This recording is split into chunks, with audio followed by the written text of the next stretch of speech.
Here's Brody Brazil. Crazy enough, I've now been working in professional sports for more than 20 years. And fortunately, in that time, most nights after work, I get to go home, sleep in my own bed. I'm not traveling. But a lot of people in this industry do exactly that constantly, and it's quite the experience. Like, no doubt, it takes a toll on you. So fortunately, I'm not always on a trip, but I have done a lot of trips. And in this video, I just wanted to share with you what pro sports travel is like. Again, these are opportunities for me, whether they were a part of a season or a sequence in time or a certain reason why I was out on the road covering a team or a situation for work. I've been there and I've done that, and I just want to share some things that may not actually be on your radar at all as it relates to how professional sports teams and athletes and coaches all travel. I've got 5 things to share, beginning with this. When you travel with a pro sports team, you never actually enter an airport terminal, right? Because a lot of us, when we think about going somewhere, you know the whole process. There's packing at home, driving to the airport, parking, checking in your luggage, going through security, getting to the gate, waiting to board. And when everybody boards, it's a commotion, and maybe you have an assigned seat, maybe you don't, maybe you're fighting for one, and then maybe you've got a middle seat. Yeah, there's a lot of uncomfortable parts of traveling that we all put up with, right? Because that's how we have to get somewhere, but we're willing to put up with it to get there. Anyway, when you fly with a pro sports team, you show up to the airport, but you don't go to the terminal. You go to what's called an FBO. It's a fixed base operator, kind of like an office with a waiting room. And you don't even have to hang out in that waiting room, which, by the way, usually has cookies and snacks and coffee and water and bathroom, full service Wi-Fi. It's a comfortable place to hang out if you had to. But if you time it out right, you know your flight is going to leave at 1:30. So long as you show up at 1 o'clock, there's not much waiting. You could skip right through the FBO. They'll walk you right out there on the ramp and to the airplane. You go up the air stairs. Boom, you can hang out in the plane and wait with the rest of your buddies. Yeah, there's not really a boarding process. I mean, there are things like security you still have to go through.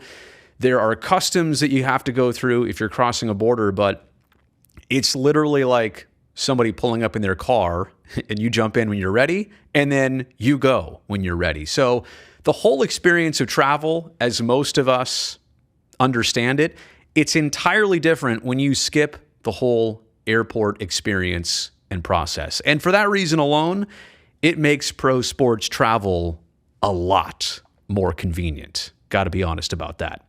Okay, how about this? When you get on the plane, it is kind of assigned seating. Every team does it a little bit differently, and a lot of times it's the same plane, so it's the same seat for everybody, so long as they're all still on the team. But there is one thing that is certain no matter what sport or team you're on, and that is the veterans of each team, they usually get the preferred seating.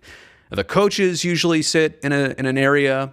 The media or broadcasters, they sit in a different area. When I say media, I mean like team employee broadcasters or partners, not the entire media congregation. But then the players all sit together in a certain section, whether it's the very front or the very back. They're all usually in the same place. But you will always notice that the best seats available are consumed by the veterans. Here's the Sharks of a handful of years ago. Joe Thornton, Barclay Goodrow, there's Pavelski and Erik Karlsson. And they like the back of the plane because a lot of times that's where the seats face each other. It's a little bit more comfortable to play cards, or there's more space. The veterans of each team almost always get those spots reserved. And yeah, it just comes with the territory. You've been doing it longer. You deserve a little bit more of a perk on that flight. It's not like anybody's going to get on or off the plane before anybody else. Oh, but I should tell you this. When you're in the media and you're on a plane with players, you always let the players and coaching staff off the plane first. You sit there until when you look around and it's only you and the other broadcasters left, that's when you get off the plane. All right. So you definitely, just because you're on the plane doesn't mean you're part of the team necessarily. You always let the players and coaches and the hockey staff or the baseball staff, you let them get on, get off first, get their food first, whatever. You always go last. But other than that, it's not much of a rush because there's just not many people usually on the plane. Okay. Flights are on demand all the time, but oftentimes you are flying into somewhere at a very late hour. Two things to kind of digest here. Flights are on demand. That's obvious. If a baseball game runs extra innings or a couple hours long, well, obviously the plane can't take off and won't take off until the entire team has showered up, they've taken the bus over to the airport, they're all ready to go. So obviously the flight is up to you. It's a charter. Like, it relies on whenever you're ready to go. So they are on demand, which again is something most of us are not used to when it comes to air travel. But these flights, because they're on demand, and a lot of times, like let's say after a West Coast night game, if a baseball team is playing in Anaheim and their next game is in Arlington, well, they're going to get on an airplane at probably, think about the time here, 11:30 at night. Maybe they're taking off, 11:45. They're lifting off from Southern California, right? By the time the baseball game ended, everybody showered, all the equipment has to come with the people and get loaded on. There's just a lot going on here. So 11:45, let's say the flight to Dallas. No, we said Arlington. That's what we said. Yeah, well, same thing. It's let's say the flight is 3.5 hours, plus then you lose a couple hours. I mean, it could be 3 a.m. when you arrive in Texas. Now, how many of us are flying into Texas at 3 or 4 a.m. on a regular basis? And that's not even getting to the hotel, getting checked in, and going to sleep. Now, fortunately, this situation doesn't happen often, but it does happen. So you'll find yourself doing pro sports travel, looking at your watch going, man, I worked a whole shift. Now it's 2:45 in the morning, local time. We haven't even landed yet. I might be hitting the pillow by 4:15, but even that is in question. So yeah, there are some really late hours that most of us wouldn't even understand, because you as a fan, right, you turn off the game, you're done with it. I'll watch their team. I'll watch my team play tomorrow in Texas. Simple as that. You forget that that travel that they have to do for hours on end and thousands of miles, that's going on basically while you sleep.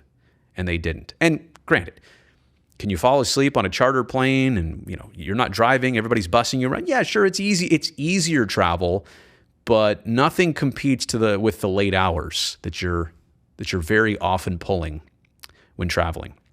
Okay, buses and box trucks are everywhere in pro sports travel. There's an example like of a U-Haul style truck. I think I took this photo in Seattle in the mid 2000s. That was one of the old Oakland A's team planes right there. And this picture must have been taken from the bus, right? So from the ballpark, we all get on the bus. There's usually 2 buses, an early bus and a late bus. And sometimes in hockey, a lot of times there's a separate media bus. But you get on the bus, it takes you from the stadium or arena and drives you literally right up to those air stairs. See where it says Galvin Flying right there? It'll pull you up about 15 feet away from that. Well, quite simple. You grab your bag and you bring it on the plane. Now, players bring small bags, but all their equipment and everything else, no, that's all handled by that big box truck over there. The equipment crew is relied upon to pack everything up, drive it over to the airplane, put it on the plane, and in the next road city, for example, take it off the plane and drive it straight to the arena. Remember how we talked about arriving in a different city at a very early hour of the morning? That's what the players and coaches and broadcasters do. Imagine if you're part of the equipment staff. You then have to go to the ballpark or arena at that early hour of the morning and drop off and load all that gear so that it's ready for the players the next day. That is the even tougher job in all of this, to be quite honest with you.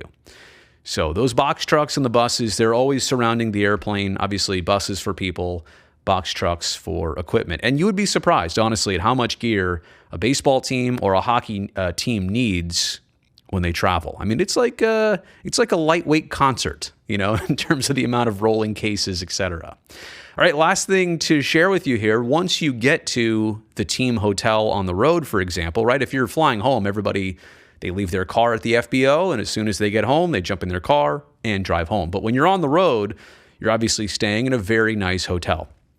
These teams stay at 5-star hotels, and that's the way they have to operate. I mean, when you are on the road that many nights of a season, you need all the amenities. You need the comfortable bed. You need the quiet hotel room so you don't get woken up. You need workout facilities.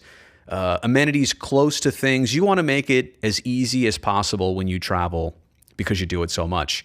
But I also just wanted to share with you this. Hotels are usually booked by secure floors for sports teams. Essentially, it's all the same high-end hotels that know that, they usually have 12 NBA teams and 13 NHL teams that come into town every season, or however many baseball teams or football teams. And so these hotels, they're very much prepared to have a team come in. And so when the team comes in, they usually put them on the, 12th, 13th, and 14th floors. And maybe to get to those floors, you even have to have a special security card.